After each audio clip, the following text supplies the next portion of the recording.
तो आपका स्वागत है हमारे YouTube चैनल नोटबुक एडुकेयर में। आज हम आपको 2024 में पूछे गए क्वेश्चन का 25 ऑब्जेक्टिव क्वेश्चन का सेट लेकर आए हैं, जिसका डिस्कस करेंगे। और इससे पहले जो 25 क्वेश्चन थे, हम इससे पहले वाले वीडियो में डिस्कस कर चुके हैं। तो चलिए आज देखते हैं इससे आगे। ये दो प्लेन दिया हुआ है, यानी दो तल दिया हुआ है, और कहता है दोनों लंबवत है, यानी परपेंडिकुलर है।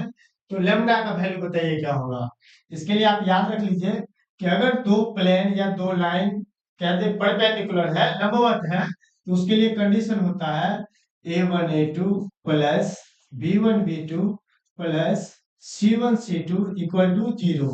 यानी ये कंडीशन केवल परपेंडिकुलर के लिए काम आएगा।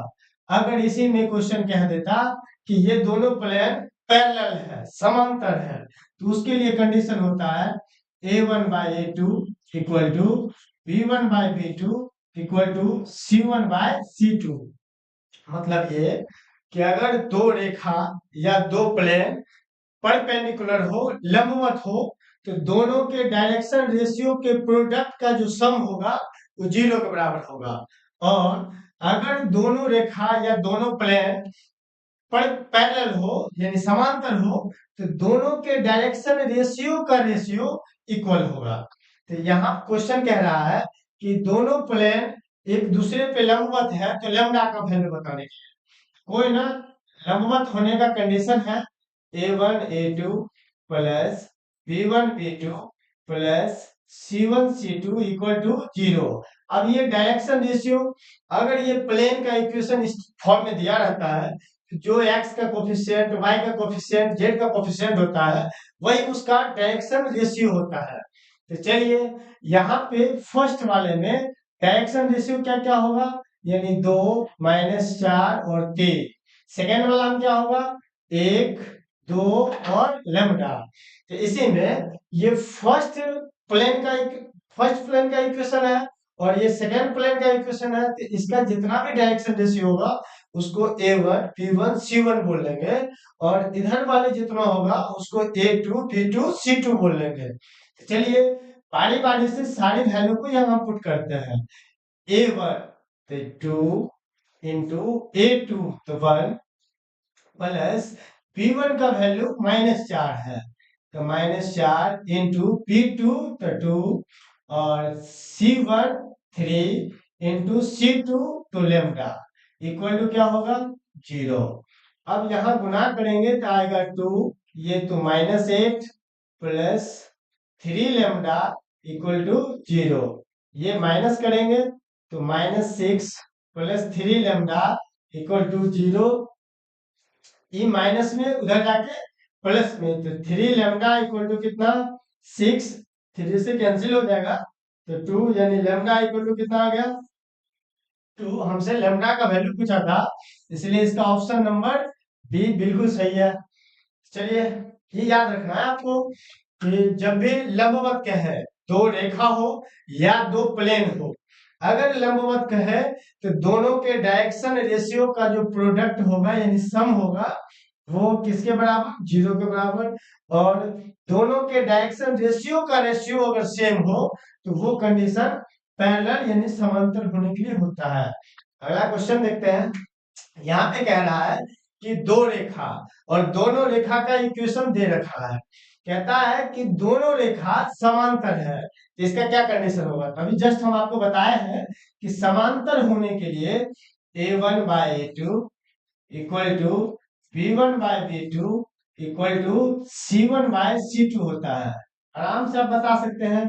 डायरेक्शन रेशियो ये लाइन का इक्वेशन है, यानी सरल रेखा का इक्वेशन है, इसलिए उसका इक्वेशन इस फॉर्म में होता है x minus x1 upon a equal to y minus y1 upon b equal to z minus z1 upon c। मतलब कोई भी रेखा का जो इक्वेशन होता है 3D में इसी फॉर्म में होता है, और इसका जो डायरेक्शन रेशियो दिया रहता है वो नीचे जितने भी होता है वही होता है डायरेक्शन रेशियो। इसमें पहले इक्वेशन का डायरेक्शन रेशियो है a b और c, दूसरे इक्वेशन का डायरेक्शन रेशियो है 5 3 और 2। तो हमको कहा है कुछ ये दोनों रेखा समांतर है यानी पैरेलल है, और पैरेलल होने का ये कंडीशन है, इसलिए इसका आंसर होगा A1 का काम ए कर रहा है तो A/5 equal to B/3 equal to कितना C/2, यानी ऑप्शन ये सही होगा, तो ऑप्शन नंबर बी इसका सही है। लेकिन ये समांतर कहा तो ये सही है, अगर इसी में इस क्वेश्चन ऐसे दिया रहता और हमसे पूछता कि लंबवत होने का क्या कंडीशन है, तो हम आपको अभी जस्ट बताए थे कि लंबवत होने के लिए दोनों के डायरेक्शन रेशियो के प्रोडक्ट का सम 0 के बराबर होना चाहिए। तब आंसर क्या होता 5a plus 3b plus 2c equal to 0। मतलब ये जो ऑप्शन दिया हुआ है ये ऑप्शन किसके लिए था, लंबवत होने के लिए, और समांतर होने के लिए ऑप्शन नंबर बी सही है। तो चलिए अगर दूसरे टाइप का भी क्वेश्चन पूछता तो उसका आप जवाब दे पाओ, इसलिए बता दिए हैं। अगला है, ये में कह रहा है कि दो एक एक रेखा का इक्वेशन दिया हुआ है और दूसरा प्लेन का इक्वेशन दिया हुआ है, मतलब एक लाइन का इक्वेशन है एक प्लेन का इक्वेशन है। तो हमसे कह रहा है कि रेखा इतना और प्लेन इतना समांतर है, दोनों एक रेखा और एक प्लेन समांतर है, पूछ रहा है कि इसके लिए क्या कंडीशन होगा। तो समांतर होने का कंडीशन है आपको बताया है, A1/A2 equal to B1/B2 equal to C1/C2। मतलब A1 B1 C1 जो होता है पहले वाले रेखा या प्लेन का डायरेक्शन रेशियो होता है, और A2 B2 C2 जो होता है दूसरे वाले रेखा या प्लेन का डायरेक्शन रेशियो होता है। यहाँ पे पहले वाले जो रेखा दिया हुआ है उसका direction ratio A1 B1 C1 है, तो बिल्कुल सही है।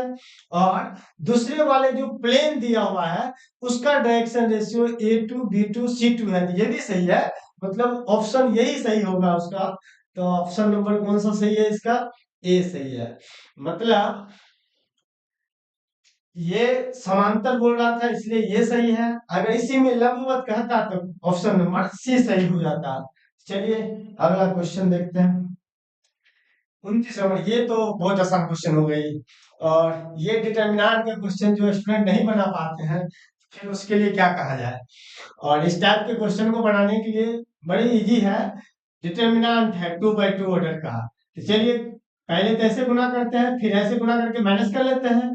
चलिए गुणा करेंगे तो आएगा x² माइनस 18 को 2 से गुना करेंगे तो कितना आ जाएगा 36, और इधर गुना करेंगे 6 का 6 से तो 36 माइनस 18 को 2 से गुना करेंगे तो 36।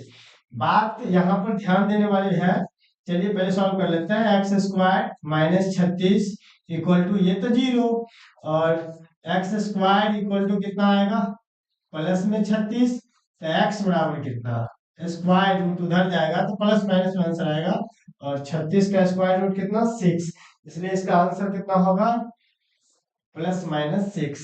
यानी यहाँ पर एक बात सोचने वाली है, अगर केवल 6 जो ऑप्शन आप लगाते हैं आपको पहचानना पड़ेगा पहले कि ये डिटर्मिनेंट है, और डिटर्मिनेंट जब भी दे दिया तो आपको ऐसे बनाना पड़ेगा।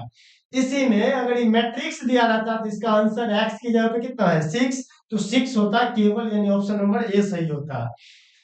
आपको ध्यान देना होगा इस क्वेश्चन पे, हम बार बार बोल रहे हैं कि डिटर्मिनेंट है तो डिटर्मिनेंट को आप इक्वल नहीं कर सकते हैं, संगत अवयव को करस्पॉन्डिंग एलिमेंट को इक्वल नहीं कर सकते हैं।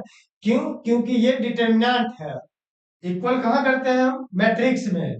अगर ये डिटर्मिनेंट न हो के मैट्रिक्स होता तो आंसर क्या सही होता 6, लेकिन ये डिटर्मिनेंट है इसलिए इसका आंसर +/6 होगा, और ऑप्शन नंबर बी सही होगा। तो चलिए आगे देखते हैं, ये इंटीग्रेशन का क्वेश्चन है और बहुत आसान क्वेश्चन है। चलिए रूट टेंडेंट दिया हुआ है 1 माइनस साइन 2x dx। अच्छा, रूट के अंदर ये ट्रिग्नोमेट्री का फॉर्मूला है, इसको आप साइन x, यानी साइन पहले नहीं लिख सकते हैं, कॉस को पहले लिखा जाए, क्योंकि कॉस का वैल्यू ज्यादा होता है और साइन का कम होता है। कॉस को पहले लिख लेंगे, cos x minus sine x का होल स्क्वायर और dx। अब इसमें देखेंगे स्क्वायर है, रूट है। अब थोड़ा यहाँ पे समझने वाली बात है। अगर ये क्वेश्चन इंटीग्रल दो टाइप का, एक होता है इनडिफिनिट, दूसरा होता है डिफिनिट। ये इनडिफिनिट का क्वेश्चन है। अगर यही क्वेश्चन डिफिनिट में होता, इसको बताने का तरीका भी चेंज होता और इसका आंसर भी चेंज होता, लेकिन ये इनडिफिनिट में है, इसलिए इसको ऐसे ही बना देंगे तो बिल्कुल सही है। स्क्वायर है, रूट है, तो खत्म हो गया। क्या बचा? cos x minus sine x और dx है तो dx। cos का इंटीग्रेशन होता है साइन x, और ये माइनस तो रहेगा, लेकिन साइन का इंटीग्रेशन होता है माइनस cos x। और इंटीग्रेट जब कर लेते हैं तो कांस्टेंट आता है, तो प्लस सी। अब यहां से sine x minus minus plus, और क्या, cos x प्लस सी। यानी इसका ऑप्शन नंबर ए सही है। जिस भी स्टूडेंट ने बनाया बिल्कुल सही था ये। चलिए, ये तो फिर डिटरमिनेंट का क्वेश्चन है। और डिटरमिनेंट का क्वेश्चन बनाना कितना आसान है। इसको पहले गुना करते हैं तो आएगा एक्स स्क्वायर माइनस, इसको गुना करेंगे तो कितना आएगा, x minus one into x plus one. Solve करेंगे एक्स स्क्वायर। आप ब्रैकेट देना यहाँ नहीं भूलना है। अगर ब्रैकेट नहीं दीजिएगा तो क्वेश्चन गलत बन जाएगा। तो चलिए, ए प्लस बी, ए माइनस बी है, तो ये हो जाएगा एक्स स्क्वायर माइनस वन, और माइनस से गुना होगा तो minus x square, minus minus plus x square से एक्स स्क्वायर गया, बचा कितना, वन। तो ऑप्शन नंबर ये सही है। अगर आप यहाँ पे ब्रैकेट नहीं देते हैं तो आपका ऑप्शन माइनस वन आएगा, जो कि बड़ी ध्यान देने वाली बात है। और जो बच्चे ऐसे हैं, ज्यादातर ध्यान सोच नहीं पाते हैं, तो उसका आंसर गलत हो जाएगा। फिर देखते हैं आगे। अच्छा, ये बाइनरी ऑपरेशन का क्वेश्चन है। और बाइनरी ऑपरेशन का क्वेश्चन ऑब्जेक्टिव में बनाना बड़ी आसान है। जैसे दिया हुआ है हमको ए स्टार पी का वैल्यू कितना, 2a प्लस बी। और वैल्यू हमको कहा है निकालने किसका, 2 स्टार 3 और स्टार कितना, 4 का। हमको शुरू से पता है कि हम पहले जो काम करते हैं वो ब्रैकेट का काम करते हैं। तो ब्रैकेट में क्या दिया हुआ है, 2 स्टार 3। पहले इसका वैल्यू हम निकाल लेते हैं। कोई ना, जैसे है सेम यहाँ रख देंगे, 2 स्टार 3। अब ऊपर से आप कंपेयर कीजिए, सेम सेम दिखता है। ए की जगह पे 2, बी की जगह पे 3, तो सेम इधर भी रख देंगे। ए की जगह पे 2 और बी की जगह पे 3, तो आएगा 2 गुना 2 प्लस कितना, 3। तो ये आ जाएगा 4 3 7। मतलब 2 स्टार 3, इसका वैल्यू कितना मिल गया हमको, 7। फिर स्टार कितना कहता है, 4 का वैल्यू बताने के लिए। अब इसका वैल्यू तो हमको पता चल गया कि 7 है। 7 स्टार 4, इसका वैल्यू कितना होगा, इसका वैल्यू हम पता कर लिए कि 7 है। और 4 है तो 4 भी लिख लिए। फिर से यहाँ से कंपेयर हम करेंगे, तो ए की जगह पे कितना आया, 7, बी की जगह पे तो 4। फिर से इधर रख देंगे तो कितना आ जाएगा, 2 × 7 और प्लस में क्या, 4। इंटू करेंगे तो 14 और 4 कितना हो जाएगा, 18। ऑप्शन नंबर ई बच्चा का गलत बन गया है। ऑप्शन नंबर सी सही होता है इसका। चलिए अगला क्वेश्चन देखते हैं। अच्छा, ये क्वेश्चन 3/3 ऑर्डर का डिटरमिनेंट है। ये खुद से आप बना के देख लीजिए कि आंसर क्या होगा। और नहीं बना पाते हैं तो फिर आप 12 में 2 साल किए क्या, सॉरी 1 साल किए क्या। और ये भी क्वेश्चन आपसे बन जाएगा। आगे देखते हैं। ये मैट्रिक्स का क्वेश्चन है।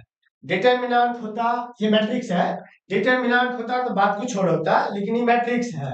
आप पढ़े होंगे कि मैट्रिक्स में अगर कोई संख्या से हम गुणा करें तो उसके प्रत्येक अवयव में गुणा होता है, और डिटरमिनेंट में कोई संख्या से गुणा करें तो उस डिटरमिनेंट के किसी एक रो या किसी एक कॉलम में गुणा किया जाता है। तो अभी फिलहाल मैट्रिक्स है, इसलिए 5 से चारों अवयव में गुणा होगा। तो चलिए गुणा करेंगे तो कितना आएगा, 25। 5 से यहाँ गुणा करेंगे तो 30, यानी गुणा किए तो कितना आएगा, 25। यहाँ गुणा करेंगे तो कितना आएगा, 23। 7 बचे 35, और 8 का 5 से गुणा करेंगे तो 40। ये ऑप्शन नंबर कौन सा सही होगा, यानी बी बिल्कुल सही है। देखेंगे आगे। ये क्वेश्चन नंबर कितना है, 35, जो भी हो, दिख नहीं रहा है। यहाँ कहता है एफ सच दैट, इसको बोलते हैं a function is mapping from set A to set B. ऐसे शॉर्टकट में हम बोल लेते हैं, अपनी भाषा में बोल लेते हैं कि एफ ए से बी में डिफाइन है। तो कहता है फंक्शन है एक, एफ ए से बी में आच्छादक फलन होगा यदि। आप पढ़े होंगे कि आच्छादक फलन होने के लिए कंडीशन हम आपको बताते हैं कि ए होता है, ये बी होता है, और ये फंक्शन डिफाइन होता है। आच्छादक फंक्शन होने के लिए हम आपको वो बताए होंगे कि रेंज जो होता है को डोमेन के बराबर होना चाहिए। तो रेंज को डोमेन के बराबर कब होगा? जब सबका सब में ऑर्डर पेयर होगा और प्रत्येक का एक एक ही इमेज होगा। तो जब भी एकदम सेम सेम होना चाहिए, ए वाला भी बी वाला भी, तो इसलिए इसमें देखेंगे एफ ए बराबर एफ बी, यानी ऑप्शन नंबर बी सही होगा इसका। चलिए आगे देखते हैं। इसमें कहता है कि ए एक अवयव है जिसका ऑर्डर m बाई n है, जिसमें रो जो है वो m है और कॉलम कितना है? n है। कहता है एक वर्ग अवयव है, तो बताइए कि कौन सा ऑप्शन सही है? वर्ग अवयव मतलब क्या? उसकी उसमें रो कॉलम की संख्या सेम होना चाहिए। तो इसमें रो की संख्या m है और कॉलम की संख्या n है, तो दोनों सेम होना चाहिए, इसलिए ऑप्शन नंबर कौन सा सही हो जाएगा? ए। लेकिन ये m लेस देन n है, m ग्रेटर देन n है, ये कौन सा में सही होगा? तो ये भी देख लेते हैं थोड़ा सा। जैसे एक मैट्रिक्स का हम आपको एग्जांपल लेते हैं। आप बताइए 2 3 4 5 6 7। थोड़ा आप ऐसे याद कर लो, ये जो लाइन होती है, ये लाइन, इस टाइप का जो रेखा होती है उसको बोलते हैं हॉरिजॉन्टल लाइन, क्षैतिज रेखा। और इस टाइप की जो लाइन होती है उसको बोलते हैं वर्टिकल लाइन। तो आप याद कर लो, अगर कोई मैट्रिक्स इस शेप में दिख जाए, इस शेप में, तो वो होता है हॉरिजॉन्टल मैट्रिक्स, और अगर इस शेप में दिखे तो उसको बोलते हैं वर्टिकल मैट्रिक्स। तो अभी फिलहाल देख के लग रहा होगा कि इस लाइन की जैसा ही मैट्रिक्स है, और इस मैट्रिक्स का हम अगर आपसे ऑर्डर पूछे तो इसमें 2 रो है और कॉलम कितने हैं? 3।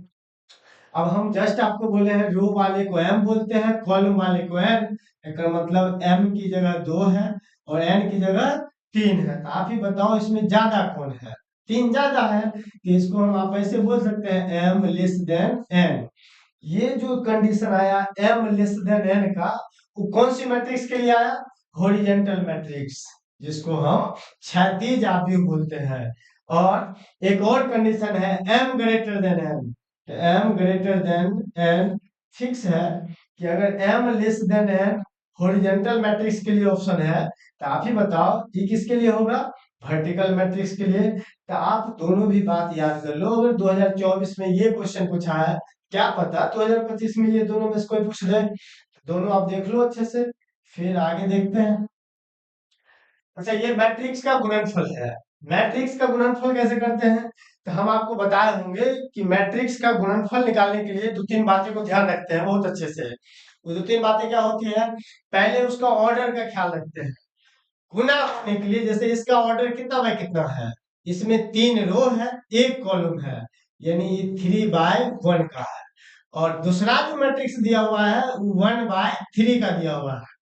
तो आप याद कर लीजिए, जब भी मैट्रिक्स का गुना कहे करने के लिए, मैट्रिक्स का मल्टीप्लिकेशन कहे करने के लिए, तो उसके लिए रूल होता है कि पहले वाले मैट्रिक्स का कॉलम दूसरे वाले मैट्रिक्स के रो के बराबर होना चाहिए। तो यहाँ बिल्कुल सही बात है कि यहाँ जो एक है वो एक के इक्वल है, यानी सेम है। तो गुना संभव है, हम जो बोले समझ में आया? पहले मैट्रिक्स का कॉलम दूसरे मैट्रिक्स के रो के बराबर होना चाहिए। तो बिल्कुल बराबर है, यानी यहाँ गुना संभव है। अगर संभव है तो गुना कैसे करते हैं? तो गुना करने का ये रूल होता है, ऐसे खींच दिए मतलब ये रो है, और ऐसे खींचे हैं तो ये कॉलम है। तो आप याद रख लो कि ये रूल होती है गुणा करने का। पहले मैट्रिक्स का रो लेते हैं और दूसरे मैट्रिक्स का कॉलम से गुणा करते हैं। तो पहले मैट्रिक्स का रो, दूसरे मैट्रिक्स का कॉलम। से गुना होगा। और गुना करने के लिए जैसे यहाँ पे बताया है कि पहले मैट्रिक्स का कॉलम दूसरे मैट्रिक्स के रो के सेम होना चाहिए, यानी बराबर होना चाहिए। बराबर है, गुना करके जो मैट्रिक्स आएगा, गुना करके जो मैट्रिक्स आएगा उसका जो ऑर्डर होगा, ऑर्डर वो पहले वाले का रो और दूसरे वाले के कॉलम के बराबर आएगा। मतलब जो गुना करने पर मैट्रिक्स आएगा वो कितने बाय कितने का होगा, तो 3/3 का होगा। तो यहाँ से सब है 3/3 का, तो गुना करना ही पड़ेगा। तो गुना करने का ये रूल है, पहला का रो दूसरा का कॉलम, कोई ना -3 का 1 से इंटू करेंगे कितना आएगा, ऐसे ऐसे, तो -3। तो यहाँ से साफ साफ दिख गया कि ये दोनों में से कोई ऑप्शन नहीं है, क्योंकि -3 है ही नहीं। -3 ये दोनों ऑप्शन में है, तो पहला तो हो गया। दूसरा गुना करते हैं -3 का 6 से, तो -18, और -3 का -4 से, तो कितना आएगा, प्लस में 12। दोनों में ऑप्शन सही है, तो और गुना करना पड़ेगा। पहले रो का तीनों कॉलम से गुना कर लिए, अब दूसरे रो का तीनों से गुना करेंगे। तो ये 5 का 1 से इंटू करेंगे तो कितना आ जाएगा 5। यहाँ 5 दिख नहीं रहा है, इसलिए ये ऑप्शन होगा नहीं। ये बिल्कुल सही है।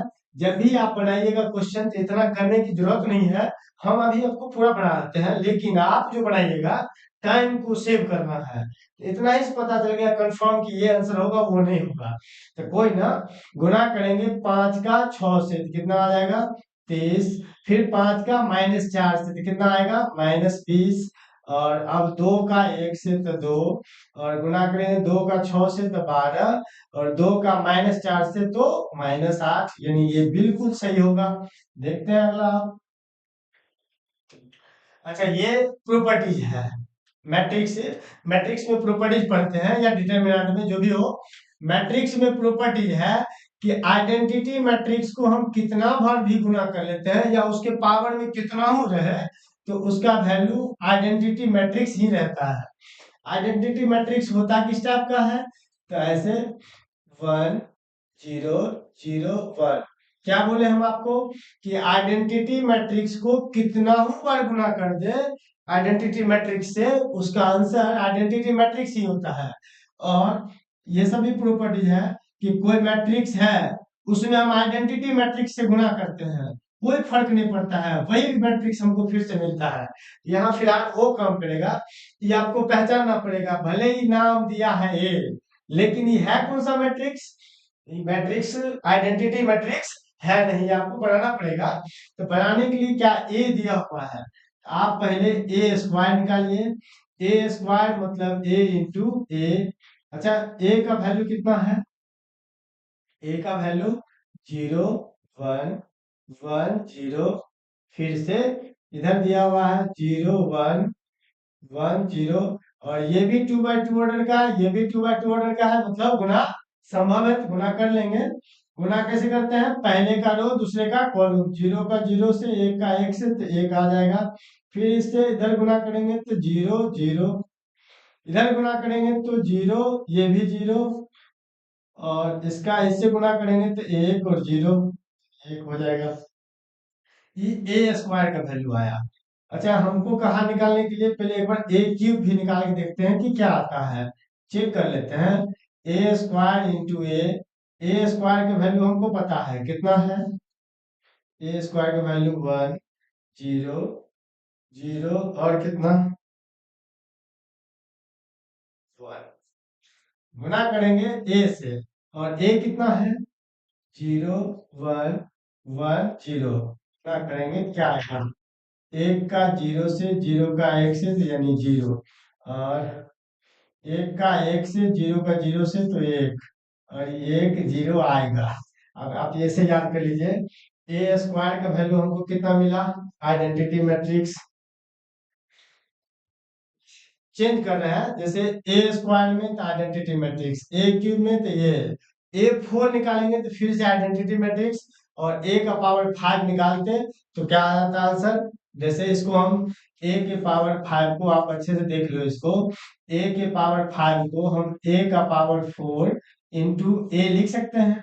और जब भी ए का पावर 4 4 आएगा तो आइडेंटिटी मैट्रिक्स। आइडेंटिटी मैट्रिक्स मतलब क्या, आई आई और ए है तो ए, इसको गुणा कर लेंगे तो ए ही आएगा।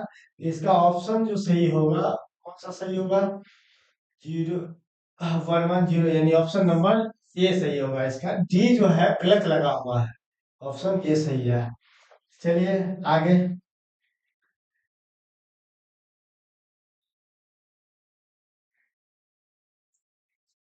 अगला क्वेश्चन है, कहता है एडजॉइंट बताने के लिए, 2 by 2 ऑर्डर का है, मैट्रिक्स दिया हुआ है, और इसका एडजॉइंट कहता है निकालने के लिए।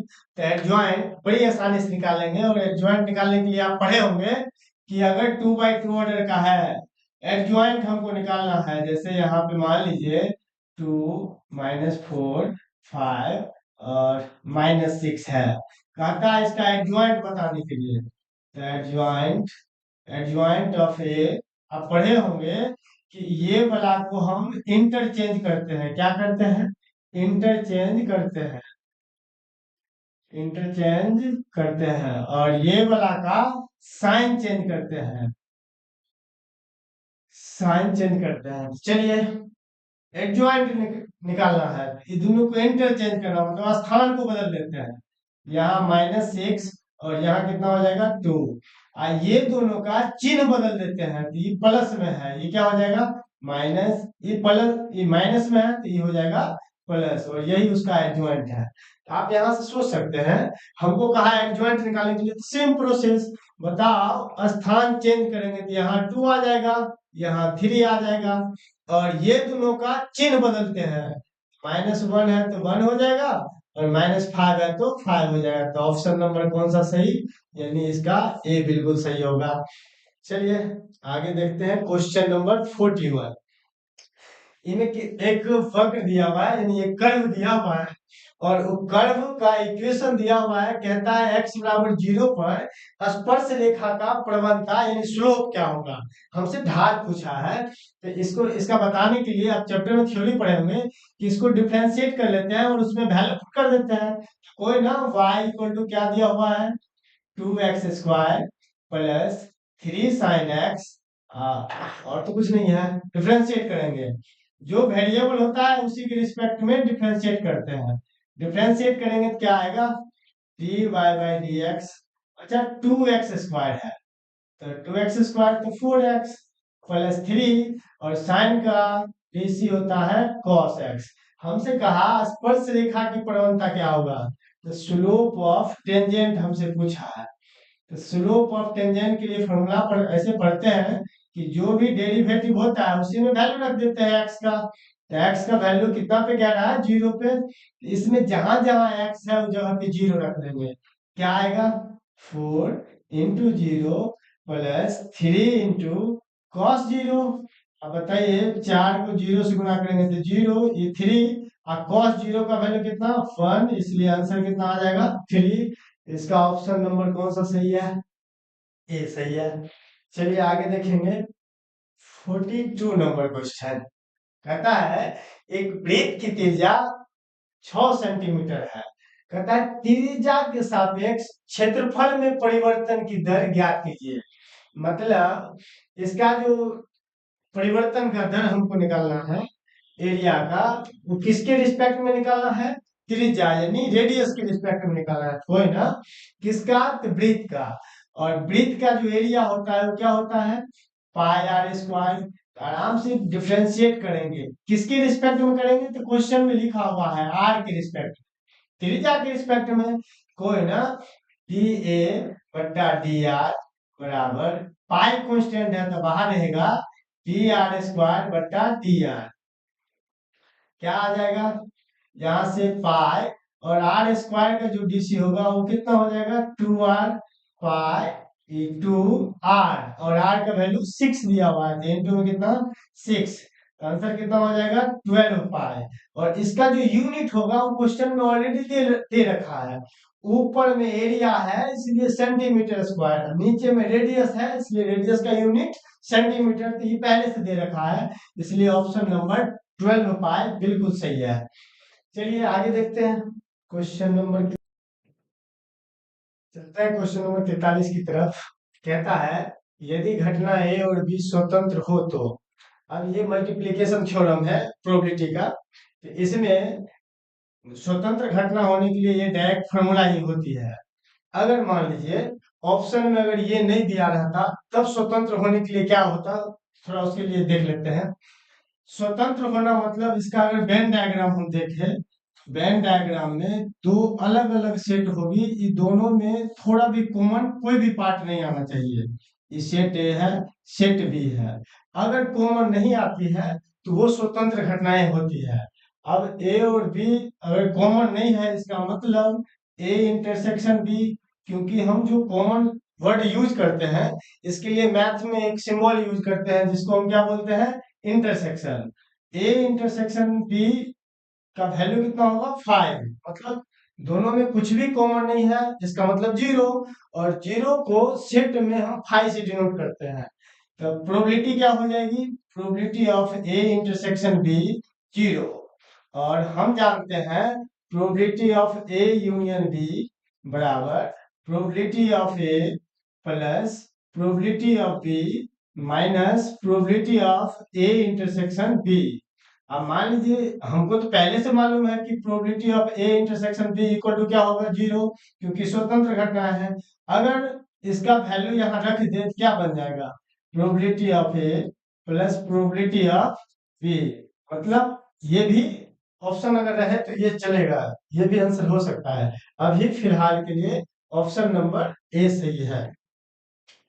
कहता है 52 पत्तों की ताश की एक गड्डी से एक बादशाह निकालने की प्रायिकता क्या होगी। चलिए, ताश में जितने भी पत्ते होते हैं वो टोटल चार चार होते हैं। ताश में टोटल पत्ते कितने कितने होते हैं, चार चार। कहता है टोटल पत्ता जो है 52 गो है, और उसमें से एक पत्ता को निकालते हैं जबकि वो पत्ता कैसा है, बादशाह है। बादशाह की जो संख्या होती है, टोटल पत्ता चार चार होती है, तो इसका जो प्रोबेबिलिटी होगा, बादशाह, बादशाह को क्या बोलते हैं, किंग यानी के। तो प्रोबेबिलिटी यानी 4 बाय कितना, 52 कट जाएगा, कितना आ गया आंसर, 1/13। ऑप्शन नंबर ए इसका सही होगा। चलिए आगे देखते हैं। प्रोबेबिलिटी ऑफ ए और probability of B, probability of A intersection B दिया हुआ है, हमसे कंडीशनल प्रोबेबिलिटी पूछा है। कोई ना, कंडीशनल प्रोबेबिलिटी के लिए फॉर्मूला पढ़े होंगे, conditional probability of B given by A. इसके लिए फॉर्मूला होता है probability of A intersection B बटा प्रोबेबिलिटी ऑफ ए। इसको पढ़ने का भी तरीका होता है, आप इसको कुछ और नहीं पढ़ सकते हैं, इसको ऐसे पढ़ेंगे, conditional probability of B given by A. उसका फॉर्मूला होता है probability of A intersection B बटा probability of A. Conditional probability इसका वैल्यू दिया हुआ है इंटरसेक्शन का कितना, 1/5। और पी प्रोबेबिलिटी ऑफ ए का भी वैल्यू दिया हुआ है कितना, 1/3। ये पलट के इंटू हो जाएगा, यानी 3/5 इसका आंसर होगा, 3/5 यानी ऑप्शन नंबर बी सही है। चलिए क्वेश्चन नंबर 46 देखेंगे। कहता है एक सिक्के को 10 बार उछाला जाता है, कितने बार, 10 बार उछाला जाता है, ठीक 6 चित आने की क्या प्रायिकता होगी। तो आप बताओ, अगर किसी कॉइन को हम उछालते हैं, कॉइन को उछालते हैं, या तो हेड आती है नहीं तो टेल आती है। हेड आने की जो प्रोबेबिलिटी होती है वो 1/2, टेल आने की भी प्रोबेबिलिटी कितनी होती है, 1/2। कहता है टोटल 10 बार उछाला गया है, टोटल 10 बार उछाला गया है, जिसमें से कहता है 6 बार चित आता है। मैंने चित आने की प्रायिकता कहता निकाले, तो हम 6 बार चुन चुन लेंगे कि क्या है, 10 बार में 6 बार चित आता होगा, तो ऐसा हम 10 में से 6 चुन लेंगे। और चित आने की प्रोबेबिलिटी कितनी है, तो 1/2, पावर में यही 6 को लिख देंगे, तो ऑप्शन नंबर कौन सा सही हो जाएगा, ए। चलिए आगे देखते हैं। इसमें भी सेम बात, probability of A, probability of B और probability of A union B दिया हुआ है, तो हमसे पूछा है probability of A intersection B क्या होगा। अभी जस्ट एक फॉर्मूला लिखे थे, probability of A union B बराबर क्या होगा। अब probability of A plus probability of B minus probability of A intersection B. अब probability of A union B का वैल्यू दिया हुआ है 7/11 इक्वल टू प्रोबेबिलिटी ऑफ ए कितना है तो 6/11। और प्रोबेबिलिटी ऑफ बी कितना है, तो 5/11। हमसे क्या कहा, पूछ पूछ क्या रहा है, 5/11 हमसे पूछ रहा है कि probability of A intersection B बताइए क्या होगा। तो कोई ना, ये माइनस में इधर आएगा तो प्लस में, तो probability of A intersection B बराबर, ये तो 6/11 है, प्लस में 5/11 है, और ये प्लस में उधर जाके माइनस में, तो 7/11। सब का एलसीएम जो आएगा वो कितना आएगा, 11। ऊपर में आएगा 6+5 - 7। ऐड करेंगे तो 11 में से 7 जाएगा, यानी 4/11। ऑप्शन नंबर ए इसका बिल्कुल सही है। ये सब फॉर्मूला बेस्ड क्वेश्चन है। चलिए आगे देखते हैं। अच्छा, ये कह रहा है कि एक्स वाई तल का समीकरण क्या है, तो आप यहां से याद कर लो। अगर प्लेन का रहा है, प्लेन कि हम एक्स वाई प्लेन का इक्वेशन क्या है, जब भी प्लेन का इक्वेशन कहेगा बताने के लिए, तो आप याद रखिए जो इसमें रहेगा। तो हमको 3D में तो तीन चीज पढ़ते हैं, एक्स वाई और जेड। इसमें कौन कौन है, एक्स है और वाई है कौन नहीं, जेड। तो जो नहीं रहता है वही जीरो बराबर होना चाहिए, तो जेड बराबर 0, यानी ऑप्शन नंबर सी हो जाएगा। हम जो बोले याद रहेगा, जब भी एक्स वाई तल का समीकरण ऐसे पूछता है, तो आप ऐसे याद कर लो कि जो इसमें दिखेगा उसको छोड़ के जो रेस्ट रहता है वो जीरो बराबर होना चाहिए, तो ऑप्शन नंबर सी सही है, यानी जेड इक्वल टू 0 होगा। चलिए 49 नंबर क्वेश्चन कहता है जेड अक्ष की दिक् कोज्या क्या होती है। अच्छा, डायरेक्शन कोसाइन हमसे पूछा है, किसका, जेड एक्सिस का। अच्छा, जेड एक्सिस में कोई भी एक्सिस 3D में कैसे लिखते हैं, x comma y comma z. अगर ऐसे कोई भी एक्सिस का डायरेक्शन कोसाइन पूछ दे, अगर एक्स एक्सिस होता है, एक्स एक्सिस का डायरेक्शन कोसाइन हमसे पूछता, तो एक्स के स्थान पे 1, बाकी जगह 0, यानी 1,0,0 होता।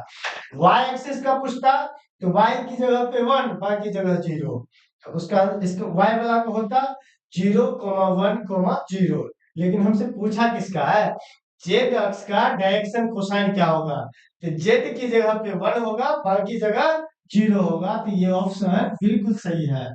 और आज के लिए लास्ट क्वेश्चन कहता है बीच की दूरी बताने के लिए, तो आराम से बना लेंगे। बीच की दूरी निकालने के लिए आप पढ़े होंगे डिस्टेंस फॉर्मूला, यानी दूरी बराबर क्या था फॉर्मूला, x2 - x1 का whole square plus y2 - y1 का whole square plus z2 - z1 का होल स्क्वायर। बताइए, जेड एक्स टू का वैल्यू इसमें कितना है, तो 1, और x1 कितना है, तो -4, इसका स्क्वायर हो जाएगा, प्लस y2 तो कितना, -1, और y1 कितना, तो 3, इसका स्क्वायर, प्लस z2 कितना, तो -5, प्लस z1 कितना, तो 7, और इसका क्या हो जाएगा, स्क्वायर। स्क्वायर करके जोड़ देंगे, आंसर आ जाएगा। ये आएगा 1 में से 4 जाएगा तो -3 का स्क्वायर 9, ये आएगा 4 का स्क्वायर 16, और ये ऐड करेंगे तो 2, और 2 का स्क्वायर 4, ऐड करेंगे तो कितना आ जाएगा, 25 4 29, यानी रूट में, अच्छा